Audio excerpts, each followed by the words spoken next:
Hello, everybody. Welcome to the Radio Inquisition. My name is Erik Nagel. Today, we're going to talk to my old pal, Shawn Wasson. In this episode, we're going to talk about our days starting out in radio to our time together in Florida radio, the unusual way he made a name for himself in this industry, and all the way up to his current program, which is very popular, known as the News Junkie. You can listen to the News Junkie out of Real Radio 104.1 in Orlando or on the iHeartRadio app. Or go over to thenewsjunkie.com, check out their live streams, their podcasts, and a whole plethora of secret shows. Now, with all that being said, please do us a kindness, as Shawn Wasson is coming up next. Radio Inquisition. Erik Nagel's Radio Inquisition. How would you say we've known each other now? I think almost, if not 20 years. Like, Jesus, when did, man. I don't remember where we met. Was it down in West Palm? I was trying to think that too. So I think that we met each other, Erik, in West Palm, and I think it was at Connecticut School of Broadcasting, but I'm not 100% positive. Teaching there, yeah. I know at one point in time, you were doing a show on like an internet radio thing. Do you remember what I'm talking about? Yeah, that was before everyone was doing stuff on internet. Yeah, this was a long time ago. Yeah. I was, well, depending where I was at that time, I was either at 103.1 The Buzz. I was at Real Radio in West Palm, working on the morning show there. And then I had my show, which was on that internet thing, which wound up going to Clear Channel at the time. Really? On weekends on a station that was very short-lived called Planet Radio. And they were like the Clear Channel's rock competition to The Buzz, which was owned by CBS Infinity. Right. It was Planet Radio 92.1, I think. Yeah, it used to be a jazz station, and then it became this, modern rock station with Bubba the Love Sponge in the mornings. And, right. And I was on like Saturday nights doing my thing, and that was a problem because we were talking too much. We weren't playing enough music. I said, but nobody gives a shit about the music. We're here, the radio, like the morning show, you're paying all this money for Bubba, and no slight at Bubba, but it just wasn't pulling anything in. Right, and then the station overall, because the buzz was so established, this whole station wasn't really pulling anything. And I'm like, how about you get people, I'm getting people to call. Let me just talk and do all of this stuff. And so, that was there for a while until they killed that station off. Florida's new rock alternative. 103.1 The Buzz. Now, I remember, I worked at the Buzz too, the same station that Erik's talking about, rock station in West Palm, which was like the big rock station where I think almost everybody who was like us who wanted to get into radio, you kind of like went through that path of working on 103.1 The Buzz. Because it was also the fun station. Like, yeah, and the morning it wasn't a heavy rock station. It was rock, and then it was like an alternative rock mixed in. It was a hybrid of different modern rock genres together, because they'd be playing punk and ska. Then they're playing, Metallica and Led Zeppelin and like Megadeth, and then they're playing Korn, Limp Bizkit, and Linkin Park. Like, it was a nice mix of everything. Now the guy who did the morning show that a lot of us worked for, Mark Summers, he's like a big voiceover guy, does a lot of stuff in the voiceover world. But I got fired from that radio station. I don't know if you did as well. I think a lot of people did. I got in. Here's one thing, because I'm still friends with Jeremy Loper. It was on in the afternoon. I got a story you should ask him then. And I used to work after I did the morning show there for a tiny bit, and then went more towards the afternoons. And Jeremy was not the same Jeremy that he is now. Family man, clean living. He looks like a UFC fighter. He's just insane. Yeah. But he wasn't back then. He was very drugged up and very pudgy, and he was just mellow. He would go out to smoke, and you have the little black and white monitor where you can see out by the front of the building where they'd go out, and his talk breaks were coming up. So he would never get back on time. And so I used to do an impression of his voice. So I just would pop on and do his read, and then hit the thing, go back into the commercials and then the music and stuff. And then he'd come back in and he was like, oh my God, I forgot to do this read it there. And I said, no, I would tell him I did it, and he'd get all mad. And I'm like, well, it's either you get in trouble or me get in trouble. What do you want to do here? And I did it twice until John, what was O'Connell. Actually, I had to talk to him too, because I thought I was getting fired for that as well. And he goes, I know you were doing the right thing. And he goes, but you can't let him fuck up. You're not paid to do these things. Don't do that. I'm like, all right, fine. I got my my wrist slapped, and then I never did it again. But well, you got to ask him if you know him and you talk to him, you got to ask him this question because I'd be interested in the answer. I got fired from that station at the time. He was the music director. So this guy, Jeremy Loper, we're talking about, was the music director of the station. It's like kind of second in command at the radio station. he was. I thought it was Jason Davis. I think he was at the time that this happened, or he was. Okay. He was somewhere in the line, the chain of command at this radio station. And I ran into him at a club one night. Right. And at the club, I was having probably a lot too much fun, and I offered him cocaine. And Okay. So I said, I was like, hey man, I've got some cocaine. Would you like to do some cocaine? And he just looked at me like, no, and I don't do that. And what the hell is wrong with you? And then I left and I was like, shit, I really saw this. Oh, I don't know. Am I allowed to curse on this? Or Yeah, go ahead. Okay. So I was like, shit, I didn't even think this out. I just thought, I'm partying, I'm in this club.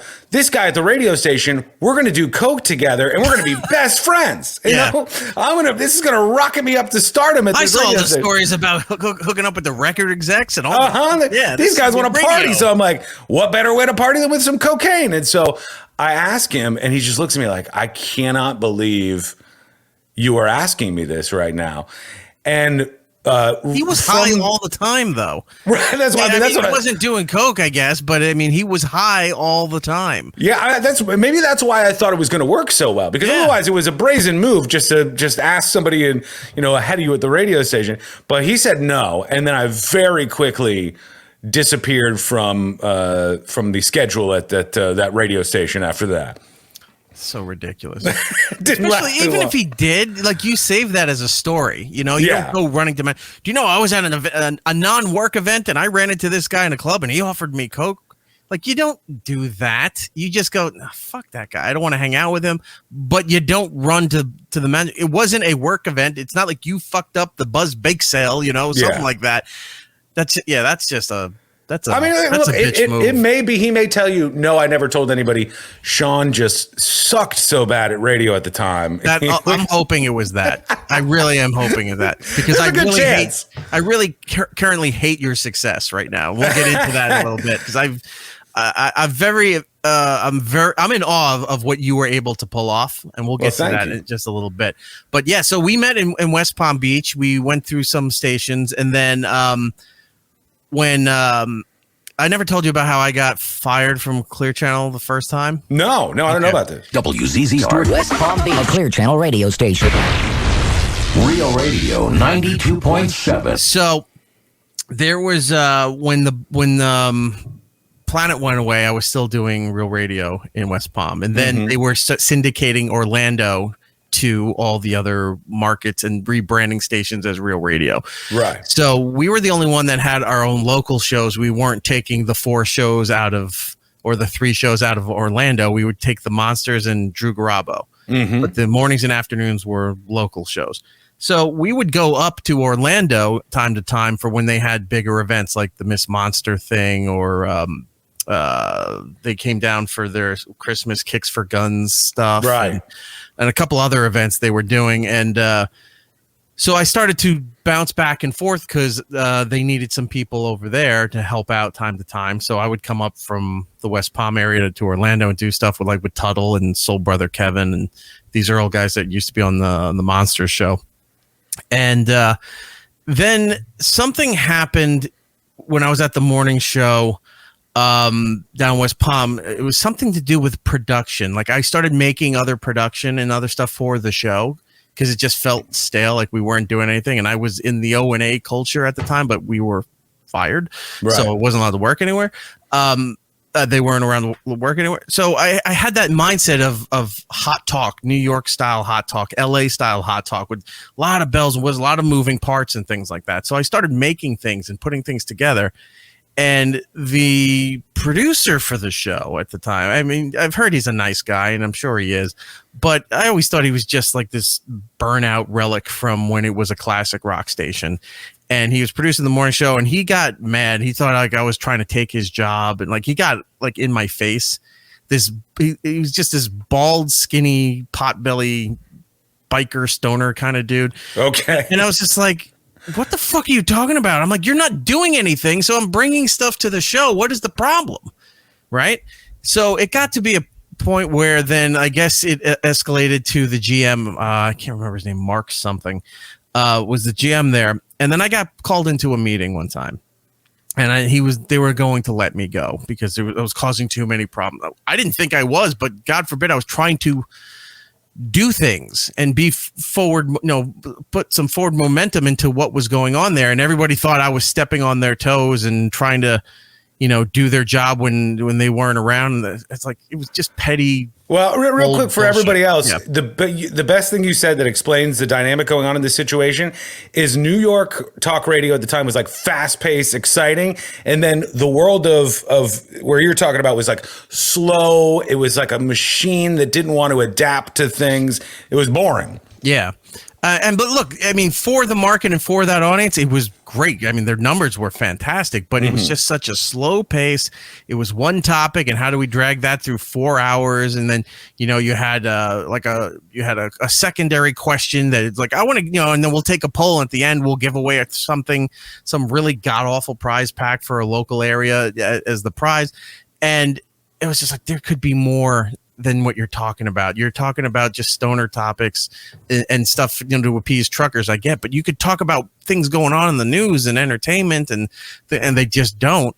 So I'm sitting there with the GM and he's trying to tell me that, that they're letting me go and that they're all mad at me. And I didn't get it. Like I accidentally ruined the clubhouse that was happening there because I kept trying to do things and that caused so many problems.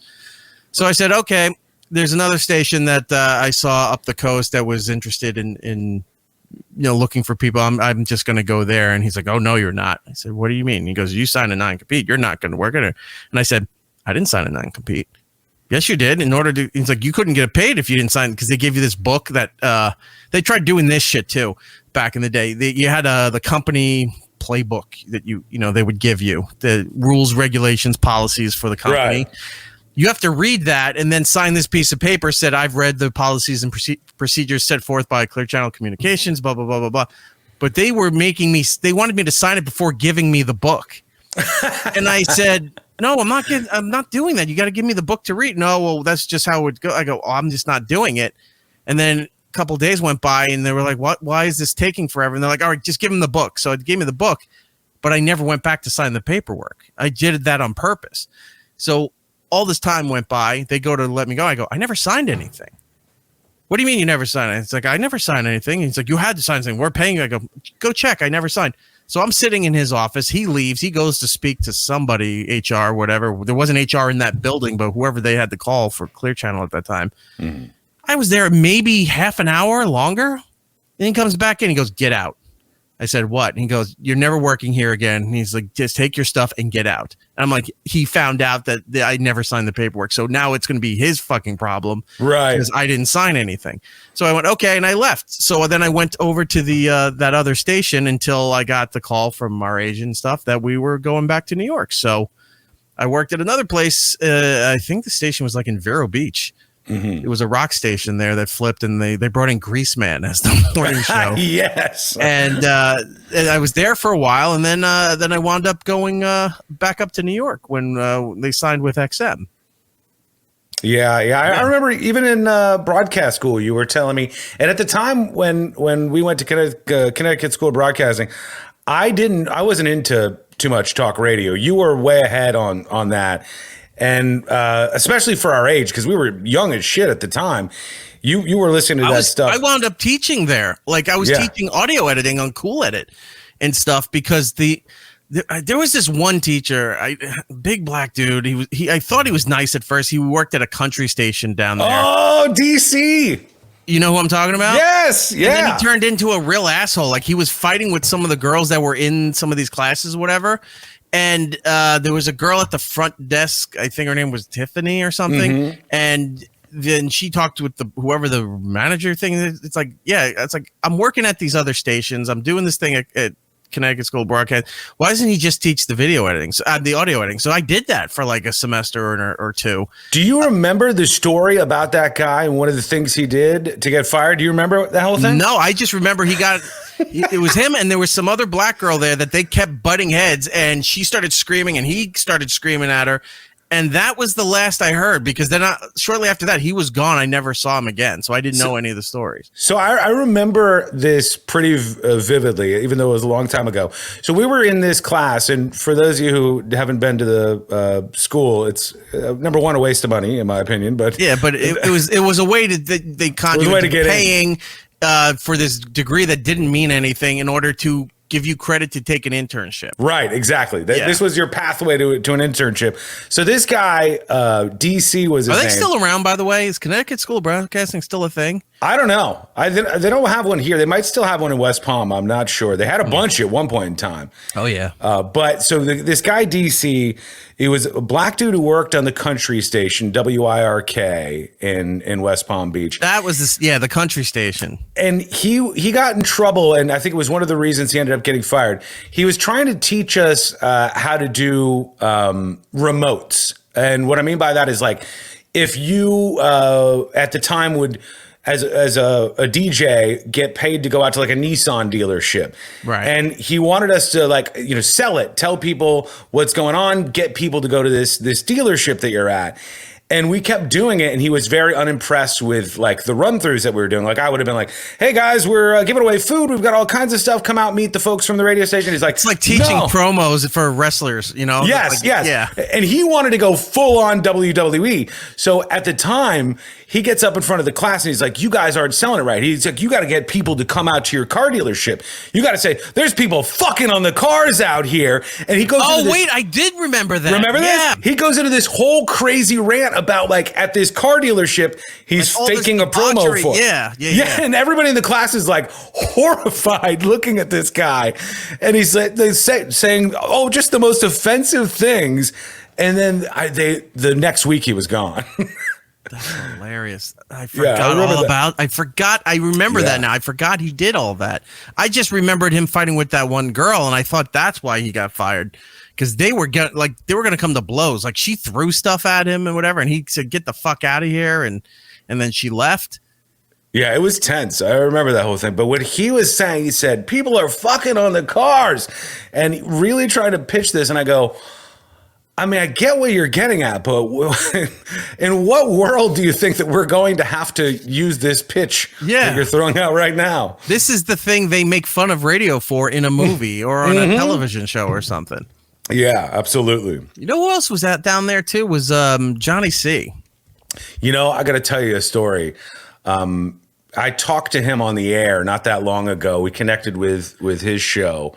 Johnny, real quick, Johnny C is I think he's the afternoon. No, he's the afternoons now on Real Radio in West Palm Beach. I think he's not working in radio anymore. I think he stopped. He left? Yeah, because he was doing really good down there. He was doing the night show after the Love Docs, and then when they moved or retired or something happened, they ended up bringing him on with the guy who was replacing the Love Dog. Dano. And he was their old producer. Yeah. Yes. And so he went on to do a show with him, and I guess whatever happened just didn't work out. And so he got out of radio as far as I know after that. Sorry, but you were talking to him on your show. Yeah. So I'm talking to him back and forth, and I was like, do you remember me? And he goes, no, I don't know you. And I'm like, I was in your class at Connecticut School of Broadcasting. I was like, we spent this entirety of, like, I don't know, 6 months or whatever going to this class every day. And he's like, I said, you don't remember me at all? Yeah. And he's like, no, he had no. I said, I left such a little impression on you that you didn't even recall my existence in your class, man. It's just unbelievable, that guy. Yeah. Johnny was that station. Like, that's the only station I think he worked at his whole career. He got in there and then never left, which is a rarity in the radio business. Right. You and I ran all over the place, and you don't usually get the opportunity in radio to just sit in one spot and have that the spot that you really want to be at. Some people have bigger ambitions, and or your path to the success level you want to get at requires you to go to like a Macon, Georgia, or like a, market after market to climb up to where you want to be. So tell me, after you do all this, you get fired from the Buzz. So this is what, 2001, 2002, somewhere in there, right? Yeah, somewhere. Give me a map to your career to where it leads up to you being at Real Radio in Orlando. So the cocaine thing didn't work out, clearly. Right. left that behind. Not for a lack of trying. No. And then if you're in radio, the most important thing in the world is that you stay in radio. So whatever you got to do, you have to keep that resume going. So I started working the worst shifts at the worst radio stations I've ever worked at in my life in those couple of years after my cocaine. Tell me where. Where did you work? I was working in Boca Raton. Okay. My shifts were Saturday morning from midnight to 6 a.m. and Sunday morning from midnight to 6 a.m. at a set of brokered stations. It was WWNN and WSBR, I think. And they were like located in between West Palm Beach and Fort Lauderdale. And it was the worst brokered talk radio you can imagine. That pretty much means that you're paying to play. Like these shows are paying to be on a radio station. A company didn't hire them. They're not working for anybody. They're paying to have their infomercial essentially run for half an hour at a time on a station. So you had 6 hours of fucking infomercials going. Yeah, and you know as well as I do, when you have a brokered radio station, it's either lawyers, people who are like hawking herbal medicines. There's like there's only a few types of religious nuts. Yeah, religious zealots, and there was a lady who had a show. Oh my God, the early morning show that I worked on. It was called, this was before this word was used all the time. It was called Boomer Times. That was the name of the show. And it was like for the boomer community, this old lady was hosting, and it was the most god-awful, boring radio. And I remember I always took initiative like you. And so one time they go to commercial and the commercials are on. And I'm like, well, let me use a rejoin to bring them back. Yeah. So I used like, I don't know, Last Dance with Mary Jane or something with Tom Petty. Some instrumental. Kind of mellow. Yeah. And it's something to put a little energy in the moment. And the woman goes in to do her Boomer Time segment. And afterwards, she comes into the production studio where I am. And she goes, if you ever play any unprepared music like that's not on our list, I will have you fired so fast from this. And I'm thinking, you don't know that I don't like this job that much. I don't mind freaking out on you right now.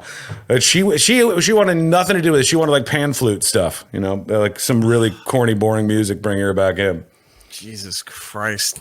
But so it was so bad. You did that shitty station. Where else did you go? I did that for about a year or so. And then I landed a job at, of all places, a top 40 radio station in West Palm Beach. It was called Wild 95.5. I didn't work there, but it was in the cluster. So promotions, sometimes they needed people. So you would jump, like the Gator was there too, and a couple others. So you would go, Johnny, before Johnny was at Real Radio, he was promotions director for Clear Channel West Palm, and he was doing all the promotional stuff for Planet. There was Wild, there was Gator, there was AM news stations, and there was a couple other things. WGN. Yeah, but Kevin in Virginia, right? Yes, yeah. Now, Wild 95.5, today's hit music. Yeah, I was at Wild 95.5, and I was doing like overnights. And then I would fill in board hopping at all of the stations there and stuff. And I was just trying to make it like a full-time job. And so I always try to do this before I have an interview. I always try to pull out like some sort of stunt. It works every single time. Just a tiny note for everybody. For Kevin cocaine at a party somewhere. Don't take that advice. But this advice, before you have some sort of job interview, if you can successfully pull off a stunt, you'll get it almost every single time. So they were bringing me in to talk about working at the station and to talk about working on a lot of digital stuff for Clear Channel Radio, like the web team and stuff. And I have always done that. I have helped build up some of the bigger sites that have been on the internet from content sharing perspectives. Like I worked for a website that used to be called ogrish.com, which was a shock Ogrish website, yeah. turned into liveleak.com, which was a video sharing website. Can I point out, so that website used to be a favorite of Jim Norton's on our show with Opie and Anthony, because he was like, oh, I just saw this great beheading video. And we're like, it's 6 a.m, Jim. It's like, no, you got to see this stuff. I'm like, all right. Watch these Indian guys on top of a train get electrocuted. Like, if somebody didn't lose a limb at some point, it probably wasn't a live leak video. Right. You're losing something at some point in time. So continue, West Palm. So I worked for them, and I worked for this series of shock sites. ConsumptionJunction.com was one of the big ones. Steak and Cheese and a bunch of other ones. Don't know that and one. I started doing a podcast for them, like at the beginning of podcasting.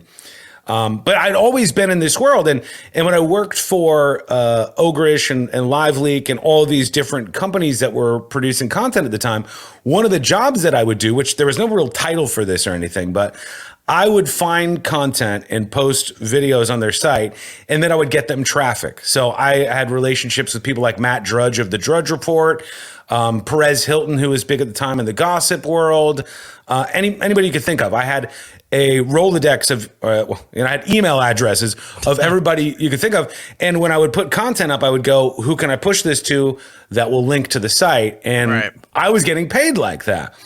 So when I went in for this interview, I was like, I got to pull off one of these stunts. Let me see what I can do here. So they had this god-awful thing at the time, which they called Wild Space for Wild 95.5, because they decided they were going to do, they weren't going to promote their own MySpace kind of thing? Yeah, they weren't going to promote MySpace. We'll build our own. And I think that was a Clear Channel thing, because I think nationwide they had all their Hot AC ones doing that. I think so. Yeah. So they tried that out for a while.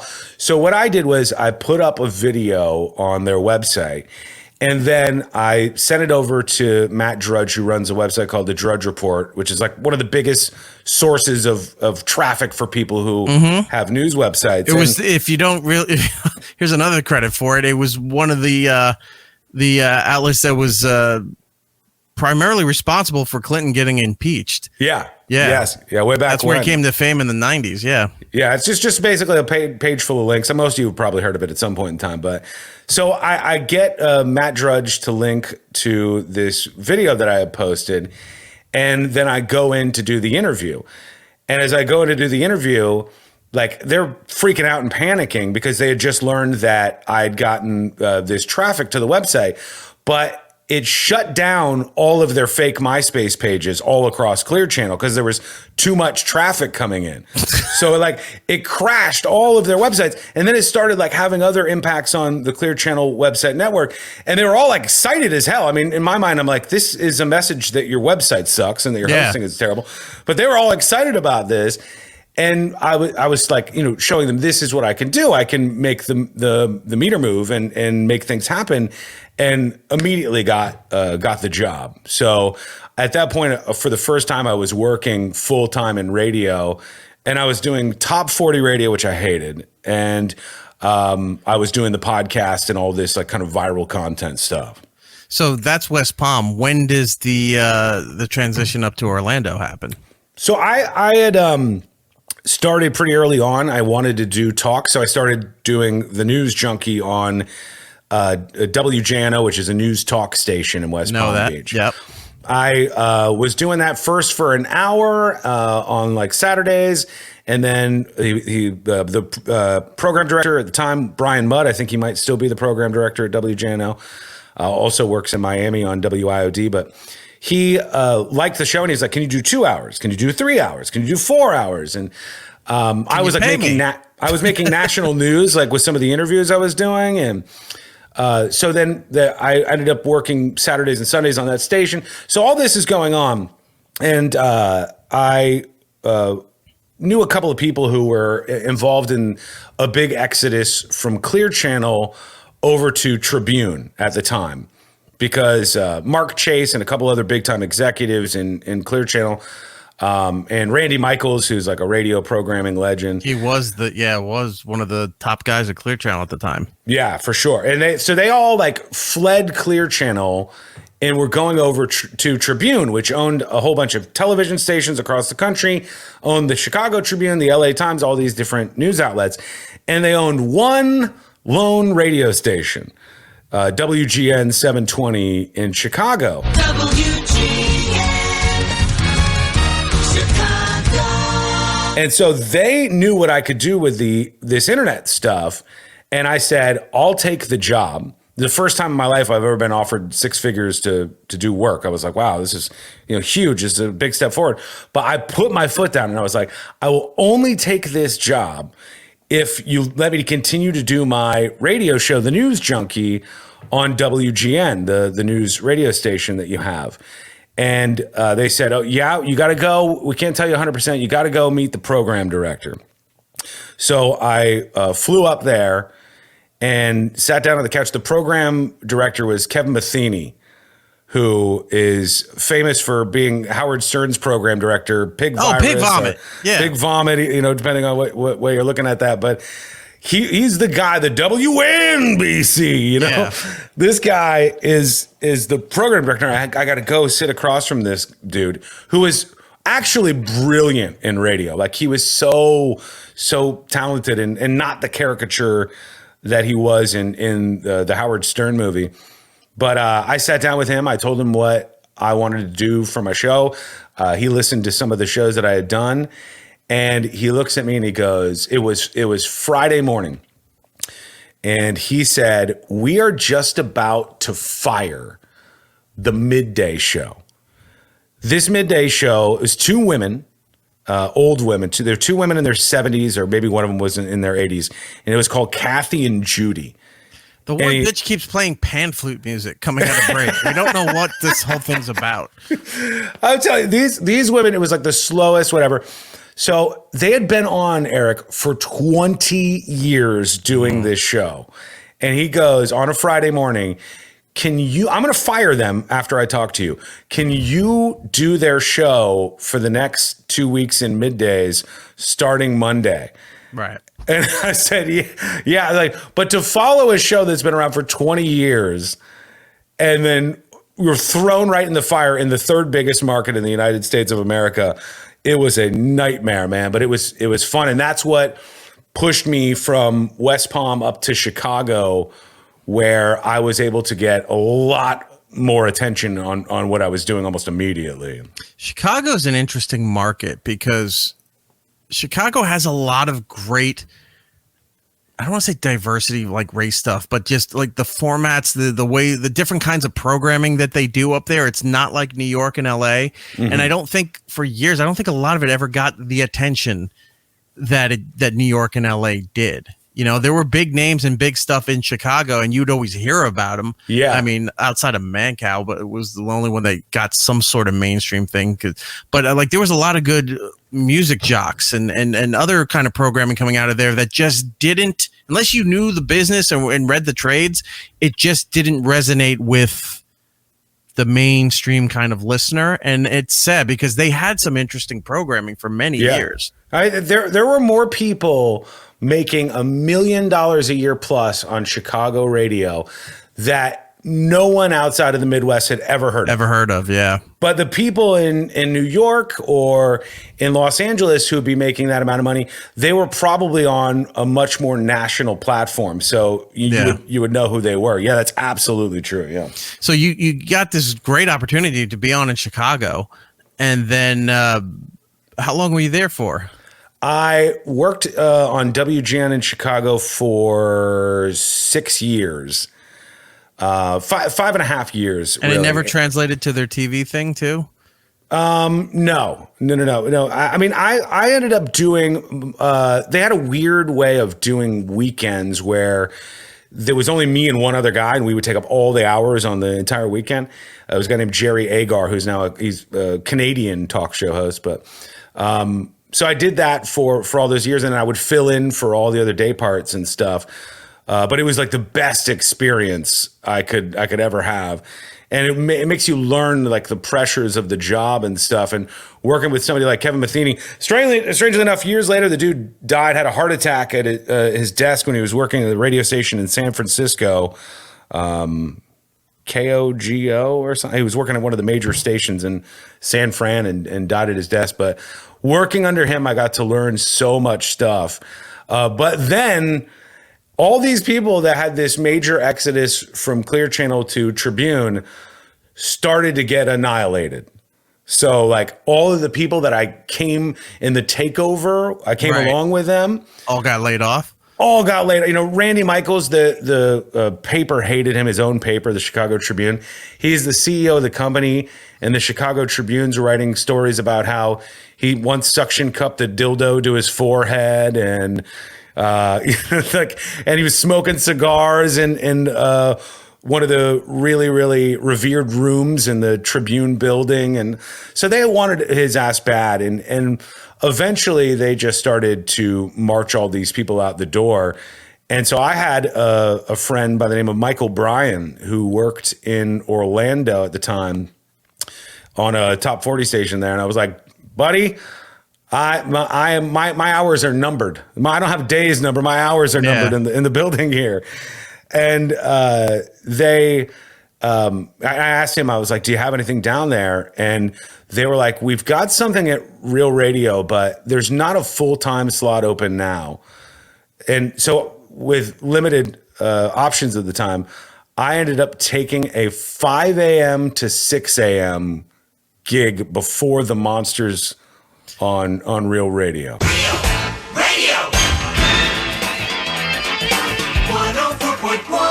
All right, so this is where a weird intersection happens with you and me without us actually meeting. It's almost like alternate timeline things at the same time. At one point, I was talking with Orlando about coming up to do stuff in Orlando, and they were talking to me. Who's the GM down there? Is it still Catherine Brown? It was Linda Bird. Catherine Brown was the program director. Right. Long she's time still ago. there? Or no, she's not there, right? No. So there was her. There was this guy, Chris Kampmeyer. Chris Kampmeyer. Yeah, and then there was this guy. I knew he did shit with the Monsters, but I didn't really understand. They called him Panama Jew on the air. Yeah. I couldn't Jeff something. Yeah, I couldn't figure out what his actual job was, right? But so they were like, well, we want you to sit in with Melissa Fox. And she had this show called The News Thing. Right. And I would drive up to be there to go on the air and stuff like in the middle of the night. And I did it a couple times. And it's like I could see why they wanted, like, they had her there as a place filler, I guess, from 5 to 6, just because she would board up Howard, who came on after that. And she just, every time I hear some suggestions, I think we should do that. Nothing. It was just her reading a printout from Yahoo News or something, and then go, like that. And it's like, that's not personality. You're not zinging anybody with your witty banter on this stuff. And I liked her. She was a nice lady, but her presentation was terrible. And so I was like, there was nothing going to come of it. So, and that was the 4 to 6, 5 to 6 hour. Were you driving all the way from West Palm every time to do that show? Yeah. Oh my God. Yeah. I only did it a handful of times when they're like, this isn't going to work out. Wow. Yeah. So did you take over for her thing then? I don't know when she stopped doing it. When I started, there was nobody doing it when I started. So like it was, I was replacing Best Of from this talk show, and I asked, and like just for the record, for everybody listening, when you get ratings for odd time slots like 5 to 6 a.m., it's almost complete bullshit, right? Like you have so few people who have meters that are listening, and it's almost complete bullshit. But I'll still pat myself on the back because I was like, what is the rating? What place is this 5 a.m. to 6 a.m. slot at? And dude, there's still stations, even here in New York, there's still stations that have their morning show start at 5 in the morning or 5:30, right? And I went in for an interview a while back for a morning show there, and I said, I got to ask, why are you starting at 5? Because they went 5 to 9. Instead of like 6 to 10. Right. And I said, why are you at 5? It was like, because a lot of people are up at this time. I go, Yeah, but they're getting up. They're not really listening at 5. Just like the 6 o'clock hour is kind of meh until about 6:40 when people get in the cars, get on the trains.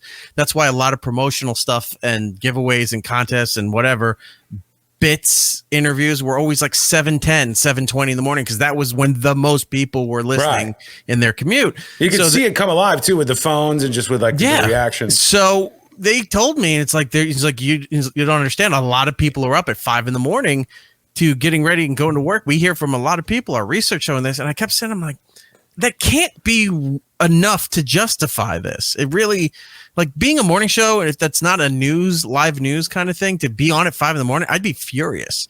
Like, it's like, it's bad enough we're doing 6. And in some places, I've seen it at Sirius XM, they move some of the morning shows to 7 and 8 right before the pandemic even was a thing. And then especially after the pandemic, because there's really hardly any morning stuff going on right now. Just when you start like, all right, we're coming back to normal things. And then everyone's working from home now. So the 6 to 7 a.m. hour doesn't really exist. Well, as you know as well as I do, that there is a lot of stuff like that in radio where if you pinned the people who are making those decisions down and said, why are you doing this? Their answer would be, because we've always done this, right? Like, you know, why are you telling people the time? Everybody in the world has a phone in their pocket. Why are you giving them the weather? Why are you? I mean, like, these things are information that's easily accessible to people in a million different ways. We don't necessarily need to do it, and they've just done it that way, you know, for so long that change is impossible for some of them. Yeah. So you get there at 5 a.m. to do this hour for a while, and then Monsters come on at 6. Mm-hmm. When did they make the big adjustment of moving everything around? Because I know Jim Phillips, who was legendary in Orlando in the afternoons there on that station, retired. Yeah, and then the guy who was what's his name, Jim Colbert. Jim Colbert. He was Dirty Jim on the Monsters. Left there to do his own thing, and so I guess there were some gaps in the schedule. Then that's when you got the okay to go in? Well, there was a lot of stuff that was going on. The first thing that happened is they had a midday show called the Shannon Burke Show. I think you got into it with him. We O&A did for a bit, and then we wound up making good with him. Oh, did you? Yeah, and then we started just following him for all his debauchery, the stuff with the gun and the cops, the 911 call with his wife, and then Real Radio let him go, and he wound up doing stuff with Bubba's network, Bubba the Love Sponge out of Tampa, for a little bit. Yeah. And then he started like live streaming them naked in the pool, like swimming around. Like, it was just all this weird shit was going on. And then he wound up leaving Bubba's network. And yeah, Shannon Burke was interesting. He was just some kind of biker guy that did a lot of time, and they just gave him sort of a conservative-ish kind of talk show to do. You know, I don't know him. He's always said nice things about me and gotten messages over to me saying nice things, but I don't know him. But what I heard about him was, for those of you who don't know, now he's like this very right-wing type political talker. And that's kind of how he was when they brought him over to Real Radio. Is he doing radio, or is he doing his own podcast? I think he's doing a radio. It's a tiny little radio station now, or chain of them from JVC called Florida Man Radio. But he, at the time, so I think he was working in Texas, and I think he might have actually been like a left-wing talk show host. And so they brought him over to Orlando Real Radio to be like a right-wing talk show host. And so he went from nothing to being like covered in tattoos within like a 6-month period of time. You know, like we're like, I gotta play this part. Let me go. Now I'm the biker guy. You know, let me get all this stuff on and start playing this part. But he ended up shooting his dog and his wife a little bit.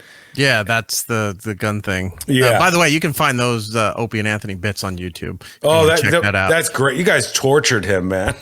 Well, him and Jim Phillips for a while. We yeah, and that was unfortunate for Jim, but it was hilarious at the time when that was going on. Fans bought billboard space right near his house. Yeah. And there was billboards of telling Jim how terrible his show was as he would leave. He started that, though. Didn't he say, oh, yeah, like he was the biggest show on satellite radio or something? Something like that. And he wasn't even close. Like this, and this was before Howard was even there. We were the big gun on XM. Yeah. Howard hadn't even started on Sirius yet. So 2005 was not a good year for Jim Phillips. No. So yeah, that whole thing happened, and then they started moving stuff around, and they hired another guy named Jason Bailey to do a show called The Buckethead Show, which I don't think really. Was he the Buckethead that was on Real Rock? Because they had a jock there on Real Rock Radio in Orlando. Yes, that's the same guy. Yeah. Jason Bailey is his name. And that show never gelled with the audience or any, wider audience. And he ended up taking a gig in Atlanta. And so that's how I segued up. I was having success, whether the numbers were real or not, at 5 a.m. And they were like, all right, let's do this. And they gave me the midday slot, and quickly, it didn't take too long to turn it into a pretty big thing here locally with, numbers that had been unheard of, not just the day part, but in talk radio in the city in pretty quick time. So yeah, it was about like the succession of a dog being shot, somebody else taking over and not gelling with the audience, and then moving on to the next series thing. of unfortunate events led to you finding some accidental success. Yeah. And it was about 8 years ago that started in middays, and obviously since then we've expanded it beyond just Orlando. We're on in a bunch of places, but we're coming up on 8 years. Are you simulcasted or are you syndicated? We are we're delayed in West Palm Beach on Real Radio 92.1 and 101.7 on two stations down there each day. And then we have something that we do with the show on weekends that's on, it's called the News Junkie Weekend Edition, that's on, I think it's almost 20 stations now or something. Do they pay you for this, or is this just an opportunity like, hey, your show can be heard in more places? Both. Okay. But see, I struck a deal. I realized very early on, I was like, I know how to make money off stuff like this. And so I make money on things like merch and events and all. I struck deals with the company on these types of things. And I have an app with a premium show and all of that kind of stuff. So I made deals with the company, and it makes me in a more, I think, it puts me in a better position when trying to do a contract negotiation with them, because my success is their success. We're tied together financially through things like merch, which we sell an insane amount of merch every single year. It kind of blows my mind. I think. So wait, the company gets a piece of that? They get a fraction of it. Yeah. Okay. Yeah. So to cut them in and then go, look how much of this stuff we're selling. If you put us on more radio stations, you can have a small cut of a larger number, right? And just utilizing that to get things out there has helped out a lot, I think. Wow, I didn't realize how vast your show was heard outside of just Orlando, because I know you were doing for everybody want to check it out, it's called the News Junkie, thenewsjunkie.com. You can go to there to find all that stuff, or iHeartRadio app. You can find it on there through WTKS, Real Radio 104.1, or many other places. But I saw that you had the show, you had the weekend thing, you were doing live stream stuff, you had a podcast version that you were putting out, or maybe it's like a on-demand best of whatever that you were putting out for everywhere. I didn't realize how vast this empire for this news show that you built. Yeah, I hate you even more now for your success. Yeah, we've been able to take the show and repurpose it in a lot of ways, and that has spread the footprint for sure. And I'm coming up on a contract negotiation here in the next couple of months, and so things I think are going to expand even more than they are. God bless you, man. We're in a time right now where a lot of people can't say that when we're up for a contract negotiation. I don't know if we're staying here anymore. And it's not just going to another, like a pay decrease. We're going to another company. It's just we're out and there's nowhere else to go. Right. Yeah. I mean, that is something that a lot of people, unfortunately, are dealing with in radio right now.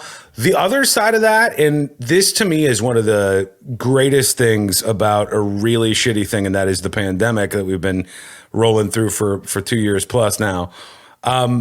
Radio hosts, almost every last one of them I've ever met in my entire life, had one major goal. They thought that they made it, or they really, really had a desire to be able to do their show from wherever they wanted, from their house, from a home studio. And prior to 2 years ago, you could have done it. I mean, the equipment was there and stuff, but most places would have said absolutely not. Yeah, the corporate mindset for it was like, you can't do this from home. Yeah, it won't like be. You have to be a top talent, like here in New York. All right. Yeah. So, Elvis Duran. Do you know who he is? Yep. Yeah. Okay. Yeah. He's on Z100 here in New York, but he's in 90 markets. Him and Ryan Seacrest are like the big syndicated morning shows for iHeartRadio. Right. Unless you're that kind of level, and we're talking pre-pandemic, that they built studios in their houses wherever they lived. They were allowed to do that. Regular talents like, hey, I could just do this from home. I've got better equipment than the radio station has. I can do this more efficiently, whatever. No, you needed to be in that studio, or they needed to see you in your office in order to justify your employment, rather than the ratings and the sales money that you're bringing in. It's like you still need to physically walk in here, which made no sense. No. I learned even before all of that. I learned back in the early 2000s was Sean Hannity. Hannity had this setup where he was doing his show out of WABC in New York. He was also doing Fox News, so if he had to be somewhere else, they had a travel setup so he could do his radio show from either, if he was in a different market, they had an affiliate that they could let him use a studio to pipe his national syndicated show out of, or they would rent a studio somewhere, or they had a makeshift rig for him. But he also took it a step further. He has a house down in Florida. I don't want to give it away, but he has a house down in Florida where it's on the water. And he had a TV and radio whole setup built. So while he was at his place in Florida, he had like the diffuser gel. You saw the sunset and you saw the water behind him. He's doing whatever he needed to do for Fox. And then he was doing his radio stuff from there too, because it's like a 2-for-1 deal. And that's before this, like 20 years before this all became a reality. Like, wow, you could do that? Like everybody wants to do that, but this guy had the money or had the companies behind him to allow him to do that. Now let me tell you what happened here in New York. The pandemic happened. They had these black nuclear football suitcases in the lobby for all the different shows. And it had your name on there. And they said, take one of these home. This is what you're using. And inside was that like podcast roadster board. A microphone, a little mini laptop so you could connect into the server for whatever station you were on. And that was your whole setup. They just gave you these suitcases. You went home and just something that small and dinky. We are now doing New York City quality broadcasts or nationally syndicated broadcasts without having your studio in there. To get back to that one more second, it was also surprising when this pandemic happened, how many major radio people didn't have any kind of setup at home. Right. Oh, that was surprising to me too. I mean, I already had an entire, like this is just my streaming setup in my office, but I already had an entire studio, video and audio already set up. But I was the only one, I think, in Orlando on radio who was able to turn around and do it like that. You're right. Like even people with like podcast equipment was a small amount of the overall, audience of people who work in radio. When this was happening and everything was shutting down, and people, if your company didn't give you equipment, sometimes you weren't on the air until they figured it out. Like, we got to get you some equipment. And then all of a sudden there was a mass shortage on Shure microphones. These things are like $500 and they couldn't find these things anymore. XLR cables are like everything you would see for your studio that you wouldn't think would be that big a deal all became, panic shopping, almost like hoarding this stuff. The worst example was Howard. Howard went on the air after like everything shut down. He came back they took like a week off. He came back for 3 days because he does Monday through Wednesday. He was broadcasting into a laptop and not even a microphone. You can go and find it. The first shows of the pandemic, Howard, they're all on Zoom and they're on laptops, and it just sounds terrible. There's no real synchronicity between everybody talking. You go, this is the guy in our industry, makes billions of dollars and doesn't have a setup in his house and any of his houses. You would think he'd have the nicest thing set up, because he's a guy who could definitely say, hey, look, there's this blizzard's hitting New York. I'm not going to be able to make it into the studio from where I'm at. I'm just going to connect in here and then we'll do the show that way. Right, but you know what the thing is, there's not a lot of people who are there's more and more now, but not a lot of people who are like you and me, Eric, in this, because not only do we know radio, love radio, do radio, but we also know how all the equipment and stuff works. Like we can like set up. Yeah, there is a lot of hosts that don't know how to run their own board. There are some hosts I know who have no idea how the board works in the studio. They have no idea how to run their own show. Like they couldn't do it in a pinch. I was fortunate enough to figure all this out because working for Opie and Anthony built his own compound studio in his house, and it was a full-on studio. All the walls were green screen, so he could do the sets that he needed. He had the TriCasters going and all the radio broadcast stuff, so you could do the radio version. You could also have a switcher for like if you're talking and the news pops up here on the screen like that, the Chiron effect. He had all of that before anybody was doing that. Like 2010, he just built all this in his house, and it was fun. And every now and then he would just turn it on after. Like there was like the president gave a State of Union address, he'd come on with sort of like his own reaction stream, or he just saw a movie, or they were drunk doing karaoke, he'd broadcast that, all this stuff.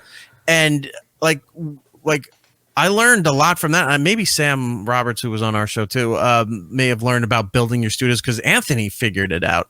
And that also led to Joe Rogan. Joe Rogan credits Anthony for like figuring this out. So Joe's like, oh, I could do this. And then because of the way Anthony had it set up, Joe started his thing, and we all know where Joe is now. Sure.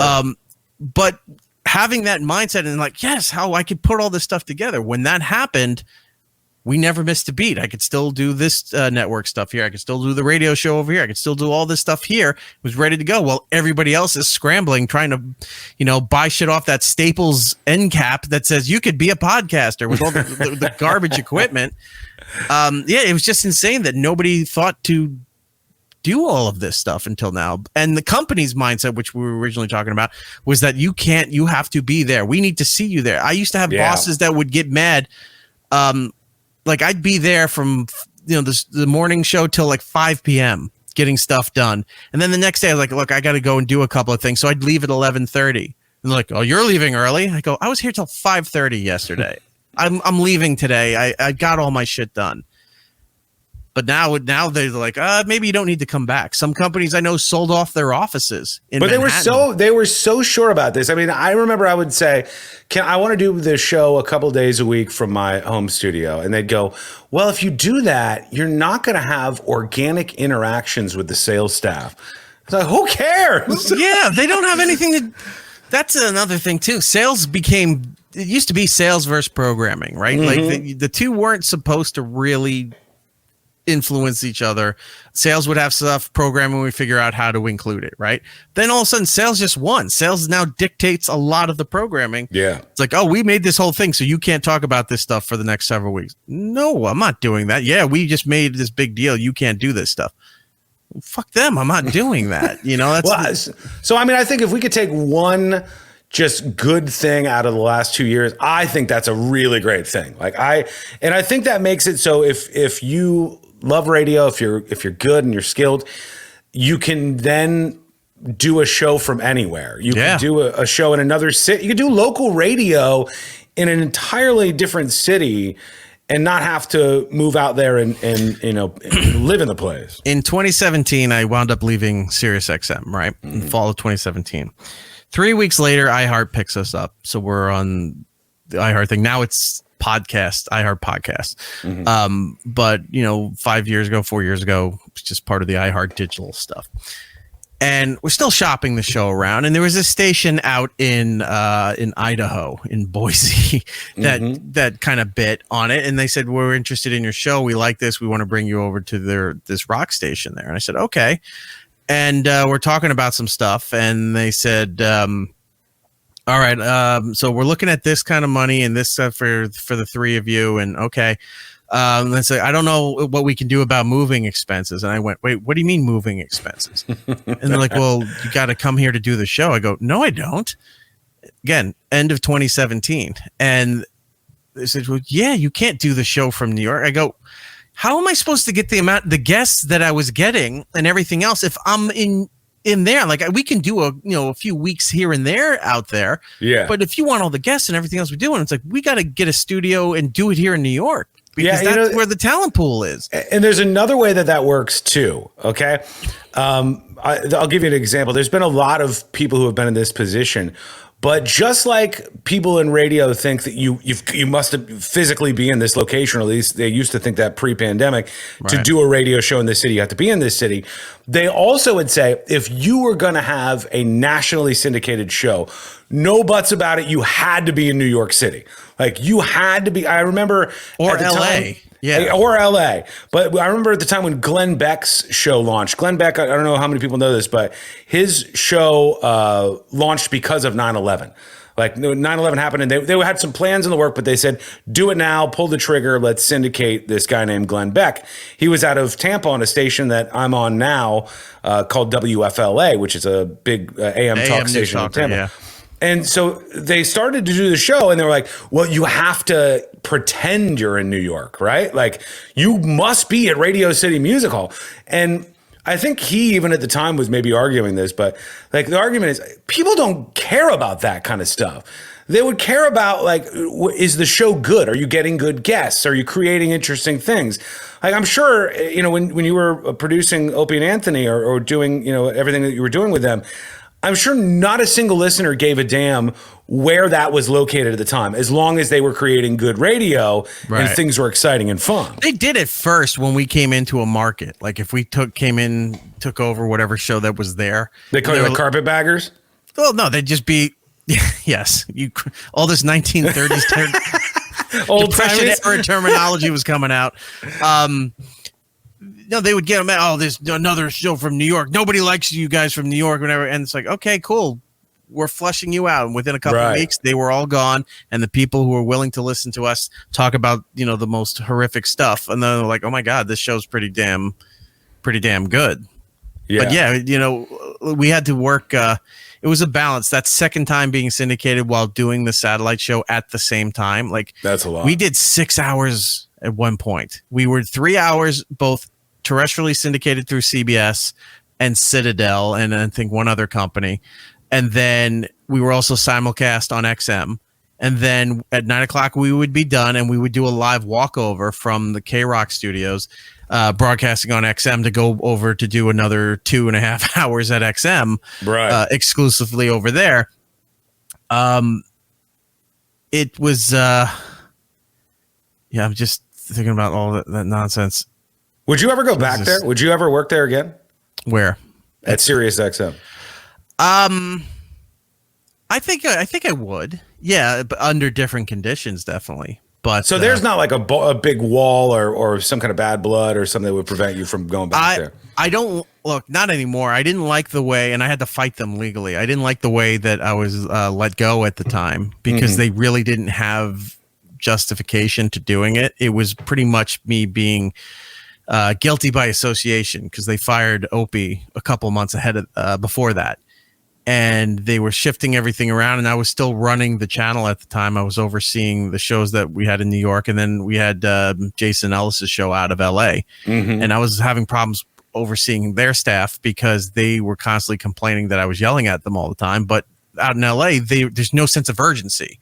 It's like, hey, I need a 10-second clip to put in this donut for the promo that'll run until your show the next day. Right. And they would go weeks without updating the thing. And I'd be screaming like, how hard is it to do this? And then they're like, this guy's always yelling at us all the time. It's like, anyway, another story. Those are the people who don't understand the job aspects of the job. We just come in here and we screw around. That's what our jobs are. So yeah, when I left, they were trying to screw me out of a lot of money that they would have to pay me for leaving, because I'd been there 14 years at that point. And they were like, oh, we're going to pay him for 12 weeks. It's like, no, you're not. You owe me a lot more than that. So my agent at the time had to go back and forth with their lawyers and essentially negotiate for the money that they owed me.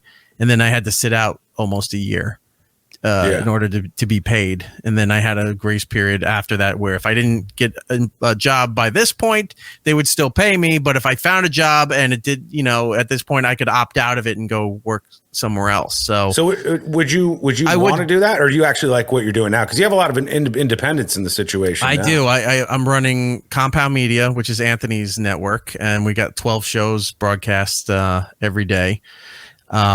I have that. I have this show that it's sort of live, but it's more pre-recorded for iHeart. And then I have this buddy of mine who does radio out of DC named Chad Dukes. He just recently left radio and he started his own network up, and we're coming up with the 1 year anniversary in a couple weeks with that. And I've been helping him out on some of those things. And I would like to be on as many places as I possibly can. I would go back if the deal was right, but unfortunately, I think a lot of and iHeart does it too. At sometimes where they're more interested in the celebrity and the branding success rather than getting content or getting people in there and building it and being exclusive property to their company. It seems like they kind of shift away from where they would lock you down and everything had to be with them to, oh, Paris Hilton wants to do a podcast. Let's throw $1 million at her. And then she's doing the podcast with us. And I mean, which almost by default makes the shittiest content. I mean, it some does. of these people are so bad. And they're terrible. But then, I'm running ads during my show for these things. Here's a little thing. The Paris Hilton starts her show the first week, right? She starts on her first show. She complains because Lindsay Lohan complained about a David Letterman interview that was like 12 years old, where Dave was mean to her at that point, and that was disrespectful. And then, you got all the idiots on TikTok that just want to be offended for everything. And so they're going after David Letterman. It's like, David hasn't been on the air since 2015. One, two, she wasn't saying anything and she was being a problem. So she was talking about Letterman, and then she started talking about this other show that was really mean and disrespectful to her. Yeah. And it was us. Yeah. It was Opie and Anthony.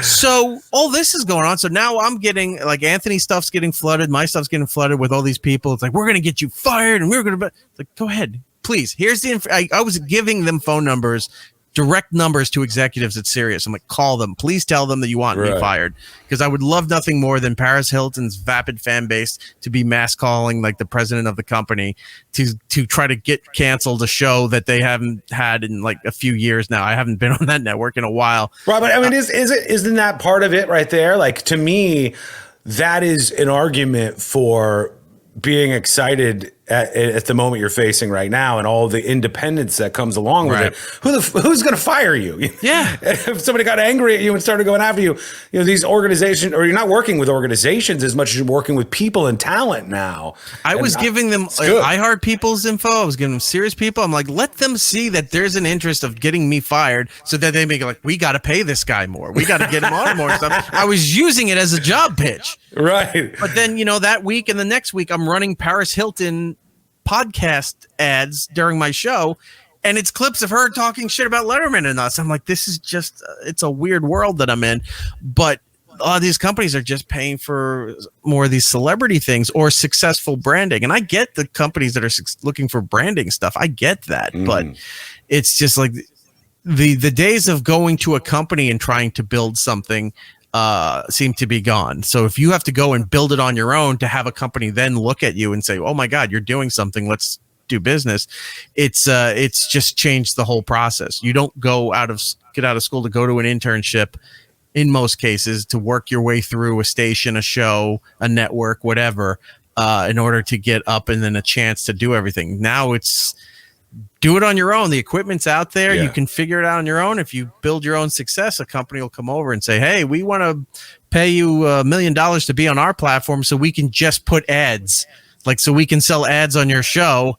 And that's it. You know, we just want to say we carry you. The flip side of that coin is the democratization of media, which is so great. Like I love, it's like the idea that there is literally podcast in a box kits that anybody can get out there. I'm telling you, go to a Staples, they have end caps of rows that start your own podcast. It's a ring lamp. It's a little tripod thing to put on your desk that holds your cell phone, little cheap kind of webcam. Like it's all there. Right. Yeah, it was just a quick note to some of you who are hearing this right now.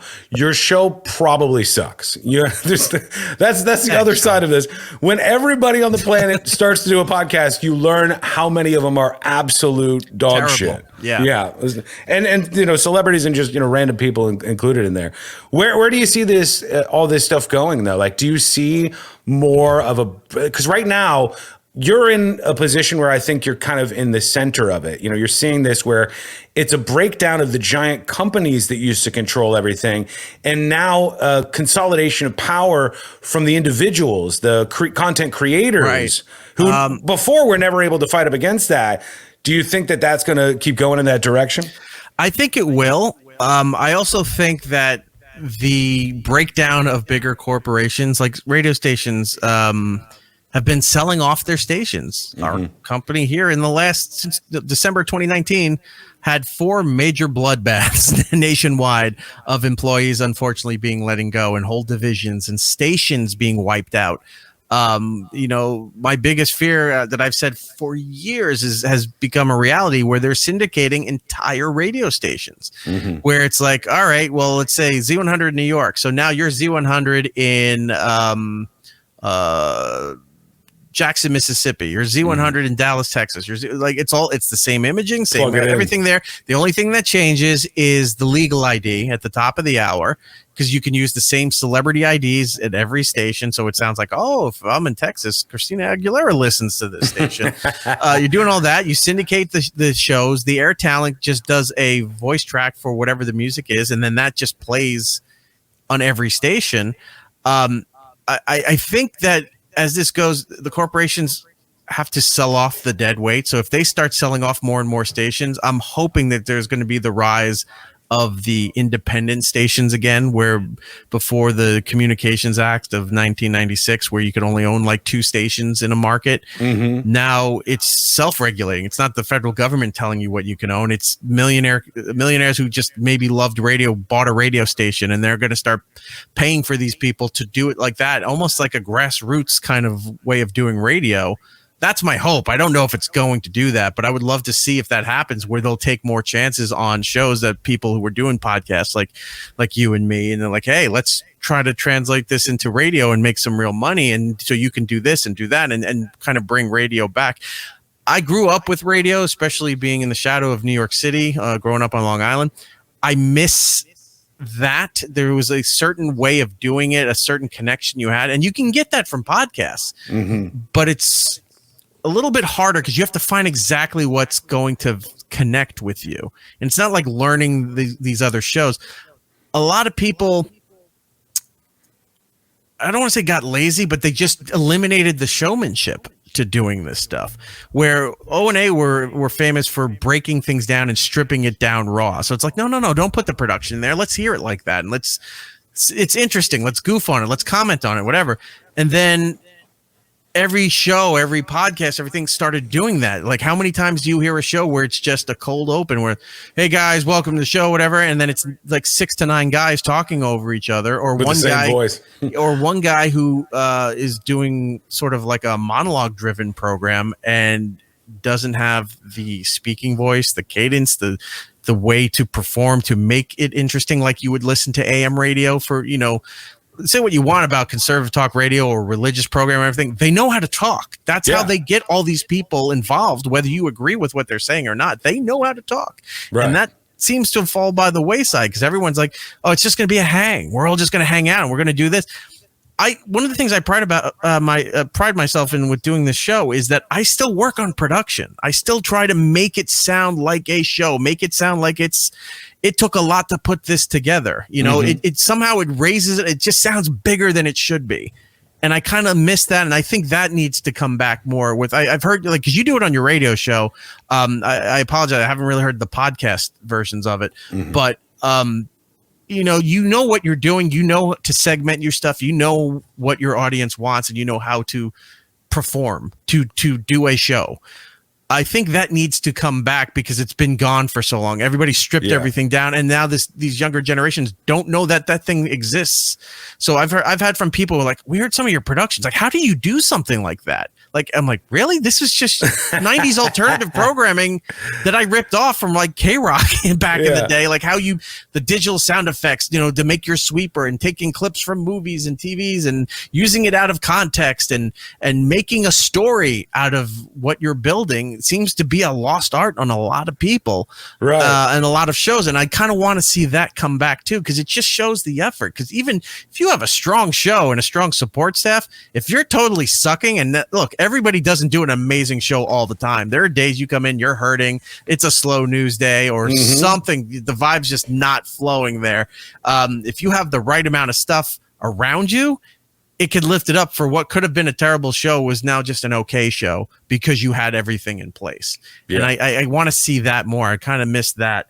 Not many people are doing it. So I like the fact that, doing this kind of stuff, maybe it makes you stand out. Maybe it'll, another company will come across and go, did you hear what this guy's doing or what these people are doing over here? And it's like, why isn't anybody doing this stuff? Like, this makes sense. And that's what every show is pretty much selling yourself. I mean, I'm finding a lot of inspiration and getting excited lately at Twitch of all things. And I mean, I used to listen to shows from all over the world, and then when podcasts came out, like I've listened to everybody that I think is pretty decent, and even stuff that I hate, I'll just listen to it.